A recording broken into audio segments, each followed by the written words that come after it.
Hello. देखो, हम इसमें बताएंगे, हम वो सारा बात बताएंगे जो एग्ज़ाम में डायरेक्ट पूछता है। क्वेश्चन कैसे डायरेक्ट आता है, जो तुम लेक्चर करोगी सर से वो होलिस्टिक वे में बताएंगे, एक्सप्लेन करके। पर हम वही बताएंगे जो एग्ज़ाम में आना है।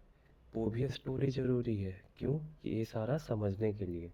ठीक है, तो पहला चैप्टर स्टार्ट करते हैं। Advent of the Europeans in India. इसका मतलब क्या हुआ कि इंडिया में कौन कौन से यूरोपियन देश आए। ठीक है, कौन कौन से यूरोपियन देश इंडिया में आए।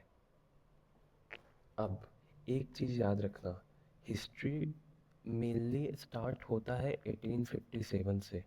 ठीक है, इसके पहले अभी जो हम लोग पढ़ेंगे वो इसके पहले पढ़ेंगे। हम लोग कैसे 1857 तक पहुँचे। याद रखना, अगर 15 से 17 क्वेश्चन मॉडर्न हिस्ट्री से आता है तो उसमें से 2-3 क्वेश्चन ही 1857 के पहले आएगा। 2-3 क्वेश्चन ही 1857 के पहले आएगा। मेन जो होता है वो 1857 के बाद वाला का स्टोरी है। क्वेश्चन ज़्यादा उसी से आता है। तो अगर इस पार्ट से अगर कुछ याद नहीं रह पाता है तो ज़्यादा टेंशन बिल्कुल भी नहीं लेना है। जितना याद होता है वो ठीक है। ठीक है, तो पढ़ते हैं advent of the Europeans in India. एक सेकेंड, रिकॉर्ड हो रहा है ना? हाँ। Advent of Europeans in India. तो कौन कौन से यूरोपियन कंट्री आए? तो 5 यूरोपियन कंट्री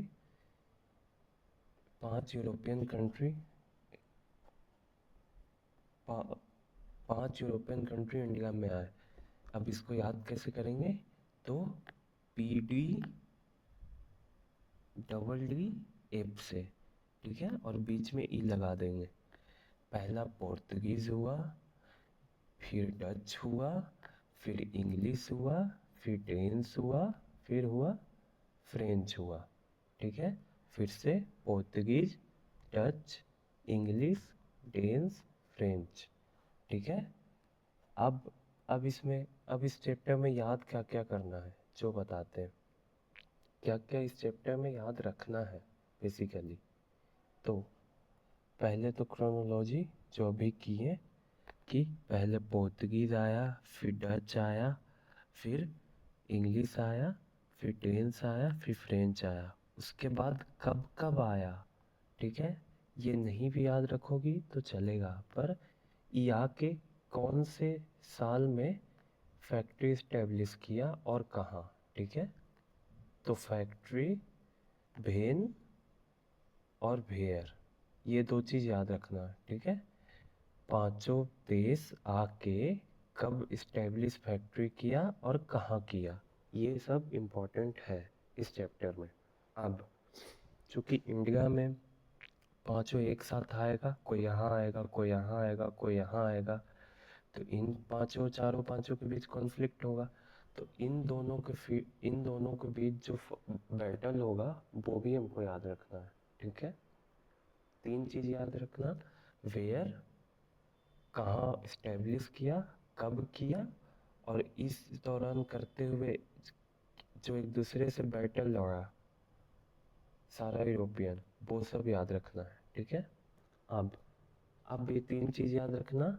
एक चीज़ और याद रखना है कि क्यों आया था उन लोग, क्यों आया था? ट्रेड करने के लिए आया था। तो किस चीज़ का ट्रेड करने के लिए आया था? तो पांचों कोई ना कोई चीज़ लेकर आया था अपने साथ जो कि इंडिया को दिया था। तो वो पांचों चीज़ कौन कौन था, वो पांचों कंट्री क्या क्या लेके आया था, वो ध्यान देंगे हम लोग। ठीक है, तो अब हम रेड पेन से मार्क करते जाएंगे, वही सब याद रखना है। उसके अलावा कुछ भी नहीं याद रखना है। इसमें भी बहुत सारा चीज़ है जो इम्पोर्टेंट एग्ज़ाम के पॉइंट ऑफ व्यू से नहीं है, पर समझने के पर्पस से है।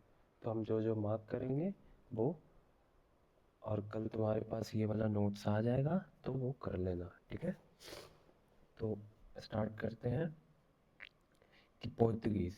ठीक है, तो जैसे वर्ल्ड को ना एक एक ट्रीटी ऑफ टोर्डेसिलास हुआ था 1494 में। ये ट्रीटी ऑफ टोर्डेसिलास क्या है? तो वर्ल्ड को दो पार्ट में बांटा गया था, ठीक है, कि वर्ल्ड के ईस्ट के साइड पोर्तुगीज जाएगा और इधर के साइड स्पेन जाएगा, वेस्ट के साइड। वर्ल्ड को दो पार्ट में बांटा गया। ईस्ट के साइड पोर्टुगीज जाएगा और यही पहुंच के कहाँ पहुंचा, इंडिया पहुंचा। यह स्पेन जाएगा और ये अमेरिका का खोज करता है इधर से आके, ठीक है। तो ये दोनों के बीच में तो एग्जाम में आएगा कि ट्रीटी ऑफ टोर्डेसिलास किन दो देशों के बीच में हुआ था, तो पोर्तुगीज और स्पेन, ये ठीक है।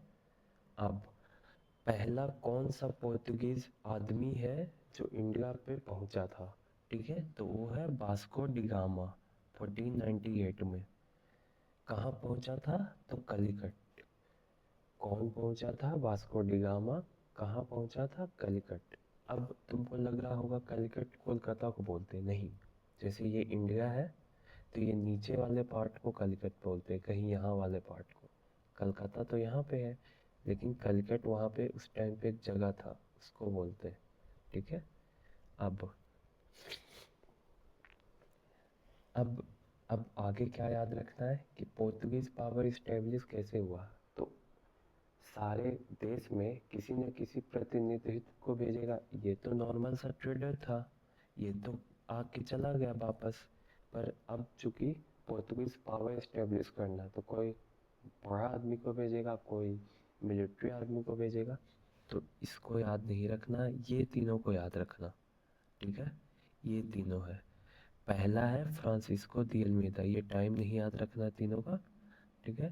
पहला है Francisco de Almeida, first viceroy of Portuguese India. मतलब कि पहला ये वाइसरॉय था पुर्तगालियों का। क्या नाम था, फ्रांसिस्को दी अल्मेदा। दूसरे का नाम क्या था, एफोंसो दी एल्वेक्योर। एफोंसो दी एल्वेक्योर। तीसरे का नाम था निनो दा कुना। अब ये तीनों का नाम कैसे याद रहेगा और तीनों किया क्या क्या था, तो बड़ा सिंपल है। कैसे याद रखेंगे, चलो देखते हैं। पहला है फ्रांसिस्को दी अल्मेदा। तो ऐसे समझेंगे कि पोर्तुगीज आ रहा है तो कहाँ से आएगा, पानी से आएगा। तो ब्लू वाटर पॉलिसी, तो पहला जो governor general blue water policy लाया, ठीक है।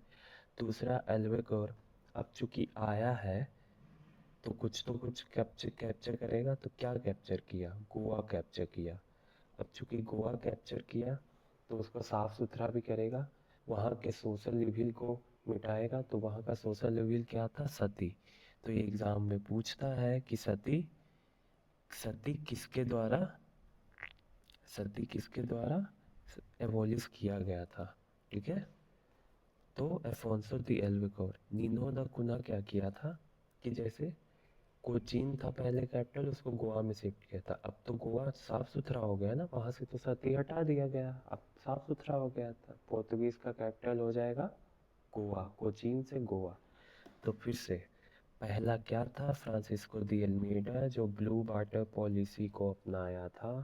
ब्लू वाटर पॉलिसी क्या होता है, इसका मतलब यही है कि इन लोग का सबसे ज़्यादा ध्यान पानी पे था, लैंड के बजाय पानी पे था। इन लोग का मानना था कि पानी पे कब्जा कर लो तो सारे चीज़ पे कब्जा हो जाएगा, क्योंकि उस टाइम ज़्यादा ट्रेड किससे होता था, पानी से होता था, जहाज़ से होता था।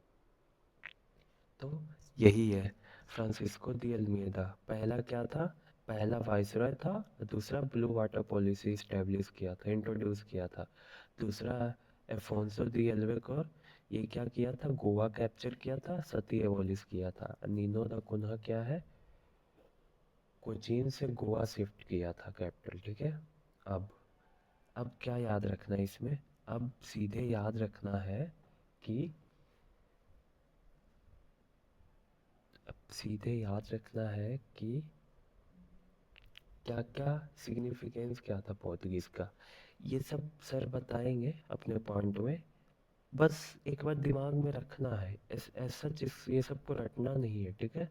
ये सारे पॉइंट को बस माइंड में रखना है कि कभी बीपीएससी अगर कंसेप्चुअल पूछा तो ये सब का आइडिया होगा तो बन जाएगा एलिमिनेशन से। ऐसे पूछता नहीं है ये सब टॉपिक से, कंसेप्चुअल क्वेश्चन फैक्चुअल ही आता है। तो अब क्या है इम्पोर्टेंट, क्या है अब इसमें पोर्तुगीज में कि हाँ, क्या क्या लेके आया था, जैसे हम क्या बोले थे कि कुछ आएगा तो ट्रेड लेके आएगा, ठीक है, कुछ तो लेके आएगा, वहां से आएगा तो क्या लेके आएगा, कैसी, ये दो याद रखना मेनली, कैसियू नट और टोबैको। तो पूछेगा अगर एग्जाम में कि कौन सा यूरोपियन पावर टोबैको इंडिया लाया था, तो उसका होगा पोर्तुगीज होगा, क्या होगा, पोर्तुगीज, ठीक है। अब इसके साथ साथ एक चीज और याद रखना कि जो प्रिंटिंग प्रेस था पहली बार इंडिया में, वो पोर्तुगीज लाया। तो यहाँ से 3 पॉइंट निकला, ठीक है, कि कौन कौन सा क्रॉप लाया, कैसियो नट लाया और टोबैको लाया, ठीक है। और प्रिंटिंग प्रेस का आविष्कार पोर्तुगीज के द्वारा ही किया गया था इंडिया में। तो बस पोर्तुगीज इतना था, ठीक है।